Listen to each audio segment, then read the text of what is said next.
Hi friends of Greenwich Point, my name is Sarah Coccaro and I'm the Conservation Resource Manager for the Town of Greenwich Conservation Department. During the summer months, a big part of my job is managing wildlife programs, and one of those such programs is right here in Greenwich Point at our purple martin colony. Behind me are 36 white plastic gourds, and those are the homes that the purple martins live in to build their nests.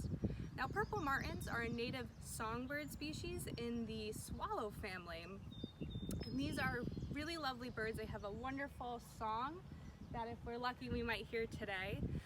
But they get their name because when the adults are fully developed, the males have a beautiful dark blue, purple, and black feather coating.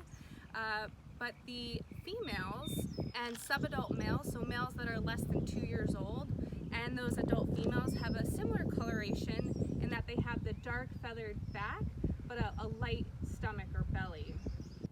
So right now I'm lowering one of the poles, one of the series of gourds. Every week from the end of March through the end of summer, so into September, we do weekly checks on the purple martin gourds.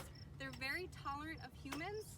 In fact, the purple martin species nest exclusively in gourds or man-made structures. So by doing this, it may send them flying off, but it doesn't harm them in any way. So what we do is we'll lower the gourds down and we'll go around and we'll check the status of each gourd.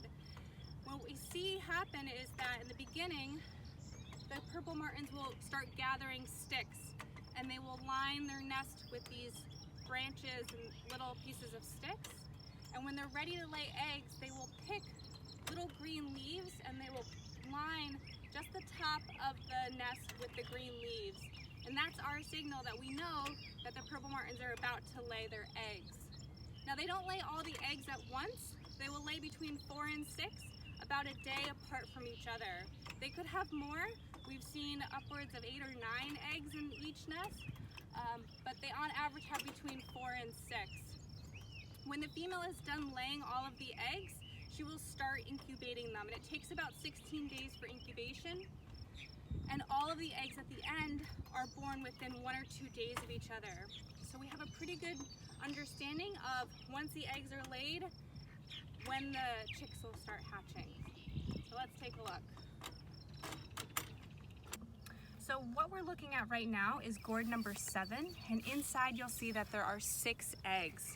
Now, when we checked the nest last week, they also had 6 eggs. So what that tells us is the date that, the first date that we saw 6 eggs. So what I'm holding is called a prognosticator, and it's a really good tool to use to tell us the date when we saw the most amount of eggs, and it gives us a potential hatching date. So for instance, with gourd number 7, last time we were here was June 5th, and there were 6 eggs. So what I did is I moved the inner circle, so 6 eggs is on June 5th. You all see that? And then it will tell me hatchings should begin on or around the 25th of June. So we know when we come back in maybe a week or two that gourd number 7's eggs will start hatching around the 25th. Purple martins need to nest in exclusively gourds or man-made structures, which makes them dependent on humans for their survival. We use these white plastic gourds for their home structures, but a lot of people will use what looks like an apartment complex. It's a square, multi-story structure that the purple martins can go into in different holes. What's unique about the purple martin structures, regardless if they're a gourd or one of those apartment complexes, is the opening for the purple martins. So you'll see it looks like a half moon shaped. This is a little bit less than 3 inches, and it's no more than 1 inch tall. And that allows the purple martins to get in and nest comfortably. Same thing with the apartment structure. They have the same sort of opening there. So purple martins do have predators both in the air and on the ground. One way that we can protect the purple martins from ground predators is by using this type of guard on the pole. So for ground predators, they have snakes, any large mammals. You can go after them like raccoons. They also have predators such as mites and that sort of thing. So this, while not protecting them from mites, will protect them from snakes or larger mammals from scurrying up. Now, the purple martins are aerial insectivores, which means that they hunt insects out of the air. And because they're flying around looking for food, they are susceptible to predators attacking them from the air. So hawks and even owls are predators to purple martins. A lot of people ask what they can do with purple martins, how to help protect them, maybe even foster a purple martin colony in your yard if you can.